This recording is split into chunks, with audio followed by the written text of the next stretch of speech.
अल्लाह ने उलमा देवबंद को चुन चुन के हीरे दिए। हमारे उलमा देवबंद को अल्लाह पाक ने गुलदस्ता बनाया। गुलदस्ते में सब फूल होते हैं। हमारे मौलवी अशरफ अली थानवी ने हिफ्जुल ईमान नामी किताब लिखी और उसमें रसूलुल्लाह के इल्म गैब का मजाक उड़ाया, तौहीन किया, कहा रसूल का इल्म गैब, रसूल का इल्म ऐसा है जैसे जानवर और पागलों को है।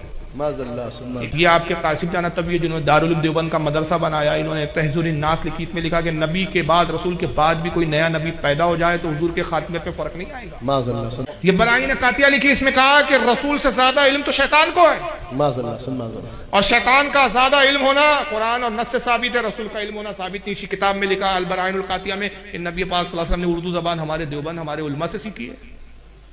इसी किताब में लिखा नबी पाक सल्लल्लाहु अलैहि वसल्लम का जन्मदिन मनाना, मिलादुन नबी मनाना कन्हैया के जन्मदिन मनाने से भी ज्यादा बदतर है। ये फतावे रशीदिया है, इसमें रशीद अहमद गंगोही ने लिखा अल्लाह ताला झूठ बोल सकता है, क्यों ना बोले। वो फरमाता है इन्नल्लाह अला कुल्ली शैइन कदीर, हर चीज पर वो कादिर है, झूठ बोलने पर भी कादिर है।